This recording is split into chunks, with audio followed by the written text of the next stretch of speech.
자, 오늘 이 검찰이 이 대표를 기소했습니다. 지금 5시부터 당무위원회가 예. 그 열리는데 그 결과는 나왔을 것 같은데요.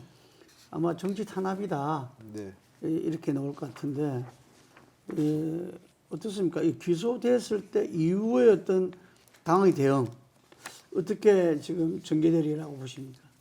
일단은 저희 그 당의 입장은 지난번 그 체포 동의안이 왔을 때 저희가 어쨌든 다소 조금 뭐 문제가 있었긴 했지만 결과는 좀 부결시켰지 않습니까? 그렇죠.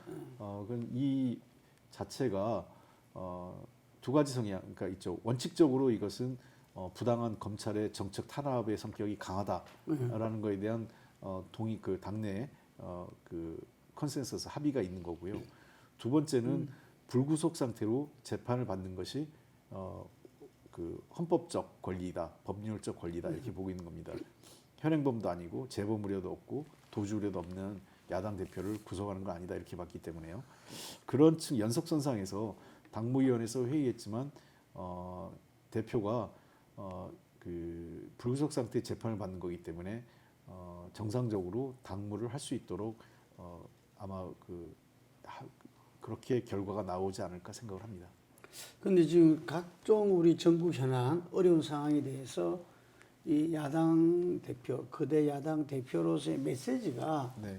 이 어쨌든 전국에 대한 큰 영향을 못 끼치고 있다라는 지적이 있어요. 네.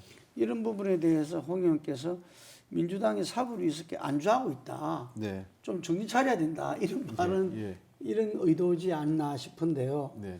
어떻습니까? 예. 뭐 어쨌든 뭐 이런 상황으로 초래한 것 자체에 대해서 민주당의 국회의원으로서 대단히 송구합니다. 어쨌든 이런 논란 자체 그리고 그런 상황이 온 것 자체는 국민들께 대단히 송구스러운 건 맞습니다만 이런 때일수록 우리가 지금 당내에서 보면 한쪽은 뭐 이게 뭐 사법 리스크가 있다, 한쪽은 사법 리스크가 아니다 이러면서 실제 우리가 해야 될 일을 놓치고 있는 건 아니냐. 국민들에게는 저는 그렇게 생각합니다. 국민들 많은 그 이재명 대표의 진실은 법정에서 밝혀지게 될 겁니다. 예. 뭐 저희는 검찰의 무리한 수사라고 판단을 하지만 최종적인 결과는 법정에서 밝혀지겠죠. 그러나 그러한 법정의 판단만 바라보면서 우리가 해야 될 것을 안 해서 안 된다. 왜냐하면 아까 말씀드렸던 이런 경제 위기, 외교안보상의 위기, 남북관계 위기, 또 국민의 삶의 질에 그 저하되는 다양한 형태의 위기가 지금 쓰나미처럼 오고 있는데 그 다수 의석을 가진 민주당이 어떤 그 대책을 세우고 있고 정책적 비전을 갖고 있느냐라는 거죠. 그런 문제에 대해서 우리가 정말 치열하게 고민하고 뭔가 그 다가오는 위기를 그 내다보면서 정책적 대안을 준비하고 있는가에 대한 자석입니다. 그러니까 거꾸로 계속 우리 당에서 논란은 그런 사법적인 문제에 대해서 뭐 검찰, 사법, 법원 등등 이런 얘기들 뭐 대표가 책임이 있냐 없냐 이런 식의 논쟁은 이제 저는 좀 내려놓을 때가 됐다. 법정의 시간으로 간 겁니다. 그래서 법원의 결과를 지켜보면 된다고 생각을 하고 우리가 진짜 해야 될 일을 좀 찾아서 했으면 좋겠다는 겁니다. 일종의 투트랙을 이야기하는 거네요. 이 법적인 문제는 법정에서 그렇게 풀어나가되 당대표와 당은 어쨌든 금방 말씀한 여러 가지 현안과 위기에 대해서 네. 적극적 대응하라. 그렇습니다. 그 이야기시죠. 예, 왜냐하면 이제 사법부로 가면 이게 공개된 장소에서 이루어지는 공방이 이루어지지 않겠습니까? 예. 그동안은 검찰발 일방적인 뉴스만 흘러나왔잖아요. 그래서 저는 훨씬 더 진작부터 저는 어차피 검찰은 기소하는 거기 때문에 빨리 법원으로 갔으면 좋겠다는 생각을 했습니다. 법원으로 가면 이 사안에 대해서 훨씬 더 객관적인 내용들이 그 언론에 나오기 시작할 거고 그 진실은 법정에서 가려질 거로 봅니다. 예, 그래서 금방 이야기한 대로 민주당이 그런 문제 제대로 대처하지 못했지 않느냐. 예. 이런 차원에서 제가 생각할 때는 더 좋은 미래 등에서 이 전면적인 인적 쇄신, 당직 개편 이야기가 나오는 것 같아요. 네. 그 나름대로 일리가 있는 이야기 아닙니까? 뭐 인적 쇄신이라는 건 사실은 뭐 그 과거 우리 당에 저도 이제 그 있어봤을 때 두 가지 의미가 있는 것 같습니다. 실제 책임이 있으니까 물러나라 이런 인적 쇄신도 있고요. 두 번째는 분위기 쇄신 차원에서 일단은 그 인적 쇄신을 좀 해달라 이런 건데요. 이번 같은 경우는 제가 보기에는 뭐 그 후자의 개념이 좀 강하지 않을까 싶어요. 전반적으로 그 대표께서도 지금 어떤 모임에 가서 그런 얘기를 너무 그 지도부가 그 일색으로 이루어지다 보니 소통이 좀 문제가 있었던 것 같다. 특별히 무슨 어떤 잘못을 했다 이런 문제보다는 그러다 보니까 당의 다양성이나 다양성도 좀 그 희석화되고 소통도 좀 어려움을 겪다 보니 이번 기회에 조금 그 구성을 좀 다양화해서 소통 구조를 좀 활성화시키고 당이 좀 더 좀 에너지 있게 움직이는 구조를 만들어 보겠다 이런 생각을 갖고 계신 것 같아요. 그래서 저는 대표도 의지가 있네요. 예, 그런 얘기를 하셨습니다. 그래서 저는 이게 뭐 누구는 탕평 얘기도 하시는데 내년에 선거가 있는 해이기 때문에 당의 인적 쇄신은 설사 이제 대표께서 이제 두루두루 의견을 들으실 거 아니겠습니까? 인사권을 가지고 있는 당 대표이기 때문에 당 대표가 자신이 갖고 있는 인사권을 의견을 수렴해서 하시는데 제가 의견 하나 덧붙인다면 저는 탕평과 적재적소의 인재 활용 이 두 가지 중에서 저는 적재적소 인재 활용이 우선이라고 생각합니다. 능력을 말하시는 예, 그렇습니다. 그 자리에 부합하는 역량과 경험을 갖고 있느냐가 1차적인 거고요. 왜냐하면 내년에 총선이 있기 때문에 그렇습니다. 내년 총선을 잘 준비할 수 있는 사람을 쓰는 게 우선이고요. 그리고 두 번째 조건은 거기에 덧붙여서 뭐 좀 탕평할 수 있으면 좋겠다 이런 생각이죠. 예. 어쨌든 적재적소 이야기를 했는데 지금 어쨌든 간에 4월로 예정되고 있는 원내대표 경선에 상당히 당 내에서도 그렇고 주목하고 있습니다. 이번 원내대표는 기존의 원내 대책을 책임지는 역할에서 좀 플러스 알파가 필요하지 않나 이런 이야기들이 많거든요. 예. 우선 우리 위원장님 원내대표 출마는 결심하신 거죠? 아직은 뭐 공식적인 일정이 확정이 안 돼 있기 때문에 예. 뭐 공식화하긴 좀 그렇고요. 현재까지는 조금 더 의원님들의 그 의견을 좀 들으면서 예. 그 좀 준비를 하고 있는 단계다 이렇게 말씀을 드리겠습니다. 그럼 이번 원내대표의 역할은 어떻게 보십니까? 저는 그 몇 가지 키워드를 갖고 말씀드리면요. 가장 중요한 목표는 총선 승리입니다. 예. 총선 승리를 위해서 해야 되는 것은 통합, 혁신, 그리고 그 공정 이 세 가지를 새로운 원내대표가 가지고 가야 되고요.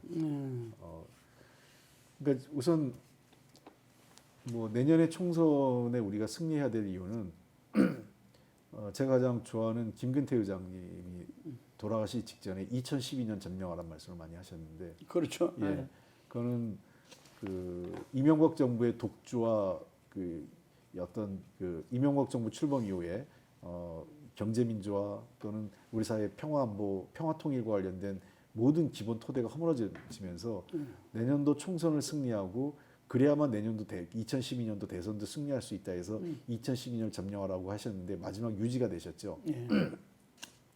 아마 지금 살아계셨으면 2024년을 점령하라는 말씀을 하셨을 것 같습니다. 왜냐하면 지금 한일 협정도 그렇고 이 한일 정상회담 결과도 그렇고 여러 가지 이 정부의 정책을 보면 윤석열 정부의 독선과 독주를 막을 수 있는 유일한 기관은 국회고요. 바로 민주당이 다수석을 차지하는 것에 대한 방법이 없습니다. 그것이 단순히 민주당만을 위한 것이 아니라 대한민국의 시민사회 그리고 이 대한민국의 민주주의를 위해서 우리 민주당이 내년 총선에서 다수석을 차지해야 되는 거고 그러기 위해서는 총선 승리에 모든 것을 걸어야 됩니다. 당 대표부터 원내대표, 국회의원 그리고 일선에 있는 우리 모든 당원들까지 총선 승리를 해서 모든 것을 걸고 내려놓을 수도 있다고 생각을 합니다. 그런 차원에서 첫 번째가 저는 통합입니다. 총선에 승리하기 위해서 지금과 같이 당이 다소 분열된 양상. 사실 당의 분열이 이게 한두 해 된 게 아닙니다. 문재인 대통령 출범 이후에 지속적으로 반복돼 왔습니다. 이재명 당대표가 지금은 최대 수혜자처럼 보이지만 몇 년 전만 하면 최대 피해자 중에 하나였습니다. 그렇죠. 예. 그러니까 누구나 피해자와 수혜자가 언제든지 바뀔 수 있는 상황이라는 거죠. 예. 수혜자가 피해자가 되고 피해자가 수혜자가 되기도 하고 이런 상황을 끊어야 된다고 생각을 합니다. 한 번쯤은. 그래서 그 당의 모든 분열적 이 언어와 행동을 자제할 수 있는 그런 특단의 조치가 필요하다. 이미 이재명 대표도 당원들과의 직접 대화에서도 말씀하셨고 또 그 의원총회 공개 발언을 통해서도 몇 차례 얘기하셨어요. 그런 것은 당에 도움도 안 되고 저한테도 도움이 안 됩니다. 이런 얘기를 하고 계십니다. 그래서 저는 이번 기회에 좀 더 이런 당의 실질적인 통합을 할 수 있는 원내대표. 그러니까 일단 그 당원 전체를 포함한 통합은 당 대표의 몫이지만 이 분열돼 있는 의원들 간의 그런 생각들도 모아서 하나하나 공감대 그 공통의 요소를 모아가면서 공감대를 만들고 통합해가는 역할은 결국은 이 새로운 원내대표가 해야 되는데 저는 그동안 제가 여러 가지 일을 해오는 과정에서 당내 의원들과 그 어느 그룹하고도 소통할 수 있다고 자신하고 있고요. 그 두 번째 제가 자신하는 거는 단순히 소통뿐만 아니라 제가 어떤 주요 당직을 맡고 일할 때 제가 몇몇 선배 의원님들한테나 동료 의원들한테도 그런 말씀을 드렸어요. 단 한 번도 제가 어떤 계파적 이해관계나 제 사사로운 이해관계로 원칙에서 벗어난 결정이나 선택을 해본 적은 없는 것 같다. 전혀 없다라고 말씀드리면 좀 그렇겠지만 제 기억에는 거의 없다. 자신 있게 제가 말씀드린다. 그거에 대해서 저의 진정성을 믿어달라 이렇게 얘기를 하고 있고요. 저는 그게 일정 정도 선배 의원님들이나 동료 의원님들에게 먹히고 있다 이렇게 생각을 합니다. 그래서 그런 지금까지 살아왔던 정치 의정 활동의 궤적과 그리고 제가 어느 그룹과 소통할 수 있는 그런 이 역량이 당의 통합에 굉장히 중요하다 이렇게 생각을 하고 통합만 해가지고는 선거 이길 수 없죠. 예. 혁신해야 됩니다.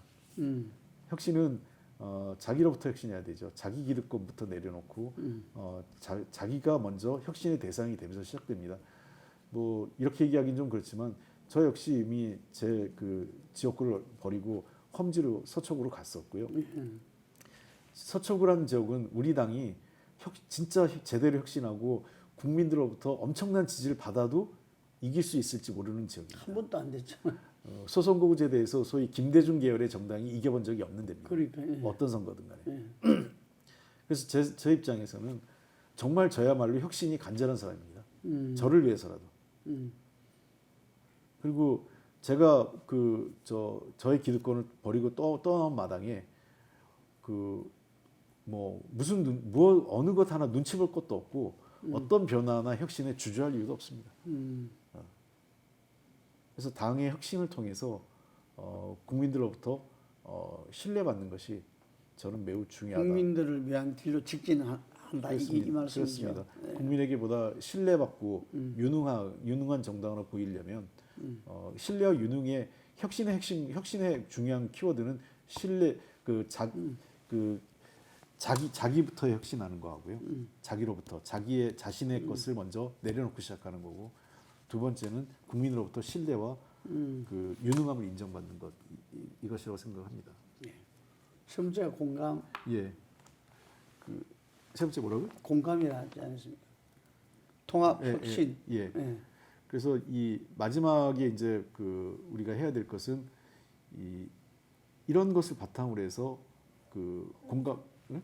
공정이라고 그러죠. 그래서 공정. 그러니까 이 공정이 왜 중요하냐면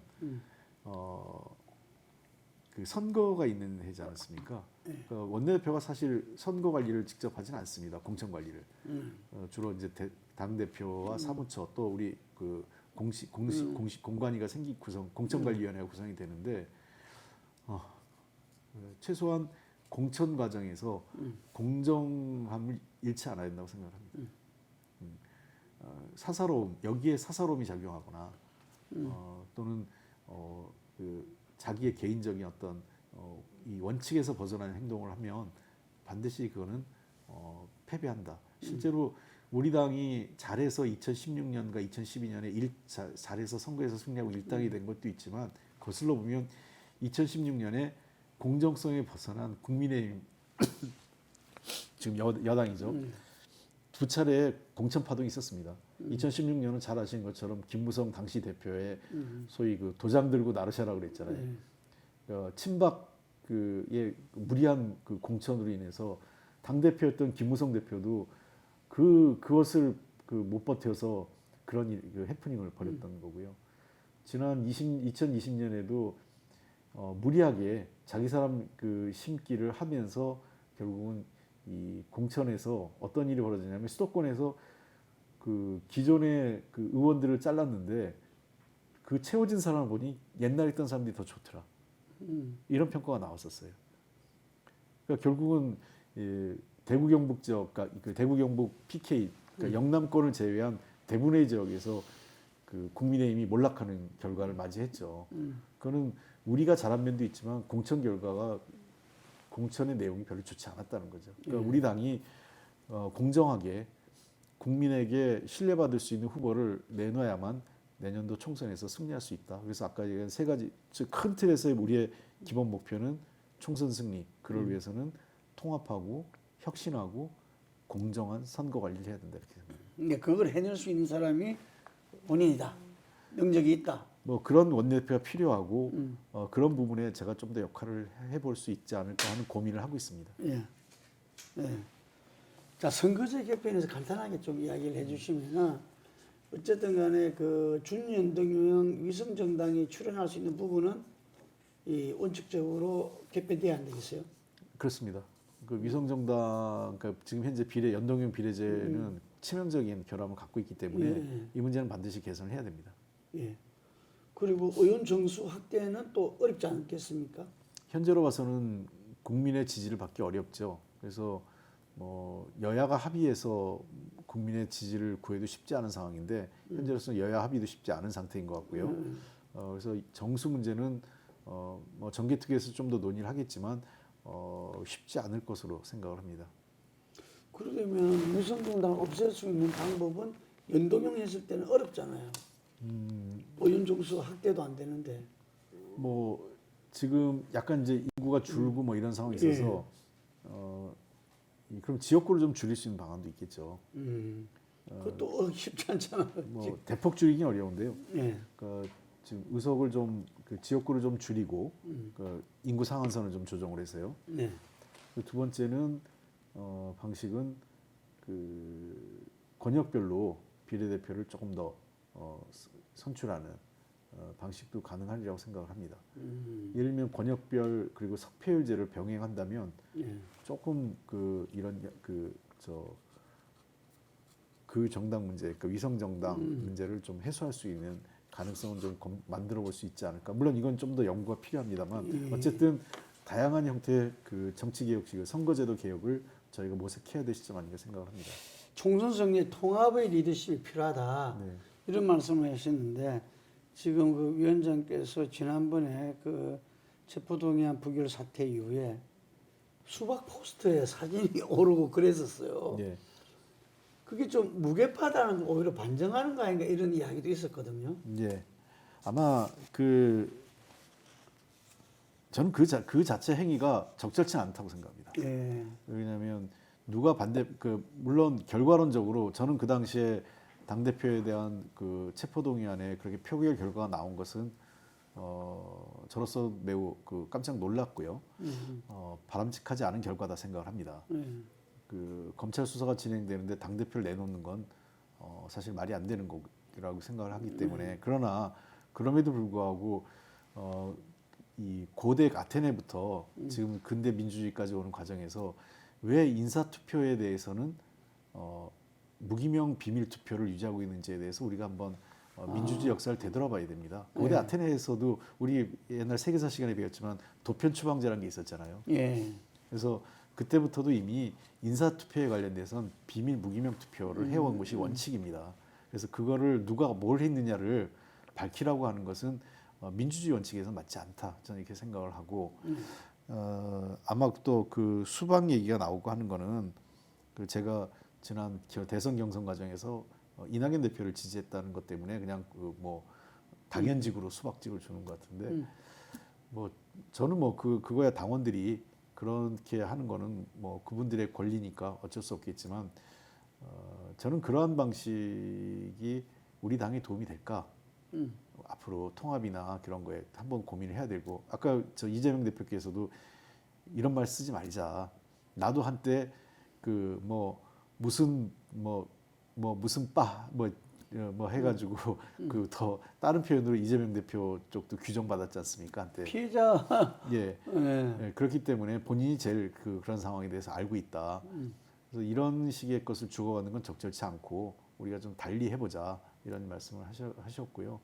저는 당원들은 그렇다 하더라도 우리 국회의원, 그다음에 뭐 원외위원장, 그다음에 당직을 맡고 있는 당내 주요 당직을 맡고 있는 여러 인사들이 이거를 부추기거나 활용해서 안 된다고 생각합니다. 예. 그건 어느 게 당을 위해서 도움이 될지를 한 번 정도는 고민하게 해야 되는 거고요. 동지에 대한 비판은 최소한의 존중과 배려에서 동지에 대한 비판입니다. 적에 대한 비판과 다르게. 저는 그런 측면에서 우리가 조금 더 서로에게 조금 어려운 시기에는 위로해주고 위안을 줄 수 있는 그러한 존재로서의 자기의 그 역할이 좀 필요하다 생각을 해야 하는데요. 저는 김근태 의장님 다시 한번 소환해 보면 저는 김근태 의장님이 진보적이어서 좋다고 하는 분도 계시고 뭐 여러분이 계십니다. 왜 김근태 의장을 좋아하냐 하면 저는 김근태 의장님 말씀 중에서 제일 좋아하는 말씀이 뭐 이상하게 들리실지 모르겠지만 그분 누구 만날 때마다 잘 쓰는 말이 미안합니다, 죄송합니다. 입에 달고 사셨는데요. 그러니까 그거는 여러 가지 국가가 어렵고 민주주의가 훼손되고 남북 관계 어려울 때 상처받는 분은 우리 국민과 시민들이었습니다. 저는 우리 당원들도 지금 가장 개딸이라고 하는 분들, 수박이란 영화를 막 쓰고 하는 분들이 어떤 의미에서는 지난 선거 과정에서 가장 상처받은 분들이라고 생각해요. 그러니까 그런 분들을 위로해주는 공감 능력을 갖는 게 정치인들이 필요하다. 뭐 저는 욕 먹어본 게 한두 번이 아니라서요. 그럼 그 정치인이라는 거는 뭐 욕 먹는 거에서 그렇게 뭐 전 무서워하거나 두려워하고 그런 생각은 없습니다. 다만 그런 것을 방치하고 있어서 안 되는 거죠. 그럼 그거를 어떻게 치유할 거냐. 그러니까 서로 그 상처받고 아픈 우리 서로가 서로에게 위로되고 위안이 될 수 있는 그런 좀 품어주는 정치가 좀 필요한 시점 아닐까. 저는 김근태 의장님이 미안하다 죄송하다란 말은 저는 그건 그 공감, 그러니까 상대에 대한 아픔 그리고 상대의 어떤 어려움에 대한 공감의 시작이라고 생각합니다. 그래서 그건 저는 지금이야말로 좀 그 동지들 간에 그리고 같은 그 한 당에 있는 당원들 간에 서로 간에 좀 공감할 수 있는 그 공감대를 형성하려고 하는 리더십이 필요하지 않을까 생각도 듭니다. 아까 그 통합의 리더십이 필요하다고 이야기했었는데 6월에 이낙연 전 당대표 귀국하잖아요. 이것도 좀 통합의 계기가 돼야 되지 않겠습니까? 그렇게 해주셔야죠. 그러니까 지금 또 이낙연 대표님도 만약에 이제 들어오시게 되면 제일 먼저 그 당대표 이재명 당대표잖아요. 경쟁자였지만 지금 현실적으로 당대표시고 그래서 이재명 당대표 체제가 잘 원활하게 가면서 내년 총선을 통합해서 치를 수 있도록 힘을 모아주시는 게 저는 제 1과제라고 생각을 합니다. 뭐 언젠가 경쟁의 시간이 또 있을지 모르겠지만 지금은 대립과 경쟁의 시간이 아니라 통합과 단결의 시간이라고 생각합니다. 근데 지난 대선에서 이낙연 후보 어떤 그 함께 돕는 분들 때문에 선거에 졌다는 말이 있어요. 거기에 대해서 좀 변명 한마디 해주시죠. 그게 참 근거 없는 건데요. 막 일부 사례를 갖고 확대 재생산하는데, 그러니까 예를 들면 그 당시 비서실장했던 그 캠프에 비서실장했던 한 분이 저쪽 윤석열 지지 선언을 했거나, 근데 그분은 우리 당에 오래 계셨던 분도 아닙니다. 그리고 무슨 지지세를 가져간 것도 아니고요. 그리고 옛날에도 선거 과정에서 보면 패배한 후보 측에서 꽤 많은 사람들이 탈당하거나 이런 건 비일비재했어요. 예. 그거는 일종의 늘 나타나는 변수였고요. 지난 대선 과정에서 우리 당의 국회의원들이나 또 이낙연 캠프에 있던 의원들이 어느 누구 하나 윤석열 후보 쪽에 넘어간 사람은 제가 보기엔 상대적으로 적었다고 거의 없었습니다. 적은 게 아니라 거의 없었어요. 다들 그 자기 지역에서 대선 대통령 후보의 이재명 대표를 만들기 위해서 다들 노력을 했고, 저도 뭐 당시 여러 차례 방송도 나가고 뭐 그 하면서 우리 후보에 대한 그 지키려고 했던 노력들 다들 저뿐만 아니라 다 했었다고 생각을 합니다. 워낙 박빙으로 지다 보니까 그 마치 이제 일부 그 이 반대 경쟁했던 그룹에서 도와주지 않아서 그랬다. 옛날에 그 문재인 대통령 2012년인가요? 그때는 아예 경쟁자들이 탈당도 하고 아예 뭐 그 지지 선언도 안 했지 않습니까? 한 자리도 안 하고요. 그에 비해서 어쨌든 그 결과에 승복하고 함께하고 이낙연 대표가 선대위원장까지 맡아줬지 않습니까? 예. 그런 부분들을 좀 봐주시면 좋겠고요.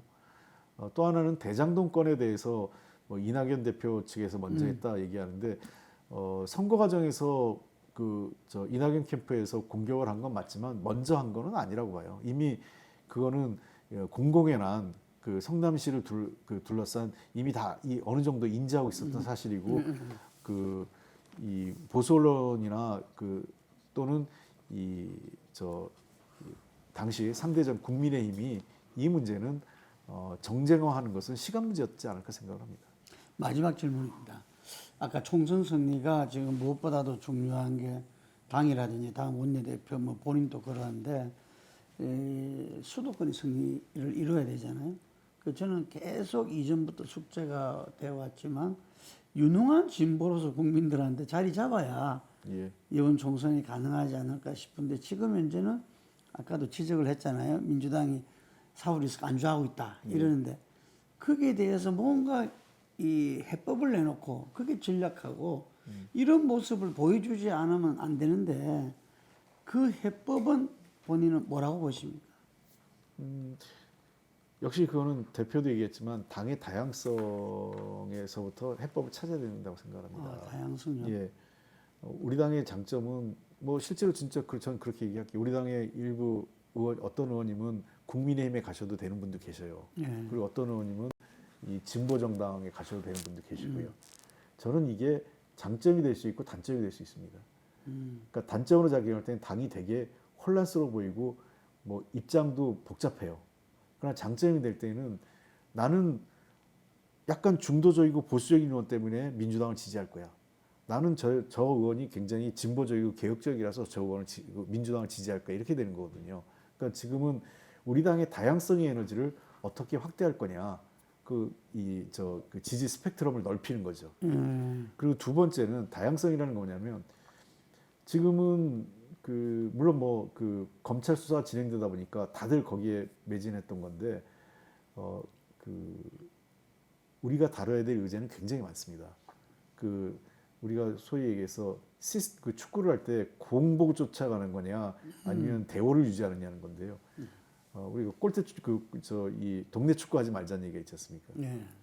그러니까 지금 검찰 사법 리스크가 크긴 하지만 그 문제만 갖고 우리가 쫓아다니서는 되지 않는다라는 거죠. 그 문제는 그 문제대로 계속 열심히 싸워야 되는 단위가 있고, 그러나 또 한쪽에서는 민생과 관련된 문제를 굉장히 치열하게 그리고 아주 세련되게 유능하게 국민들에게 제시할 수 있는 준비도 한쪽에서는 해야 되는 거죠. 그리고 외교안보 이슈도 그렇고 결국은 우리는 두 차례에 세 차례죠.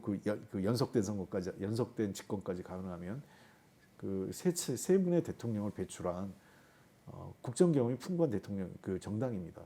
그런 국정 경험을 활용해서 국민들에게 우리가 좀 더 유능하고 국민의 굉장히 어려운 문제를 해결할 수 있는 신뢰감을 주는 게 첫 번째 아닐까, 그게 제일 중요하지 않을까 이런 생각을 하고 있습니다. 근데 거대 야당을 만들어준 민주당의 효능을 보여줘야 될 거 아닙니까? 예.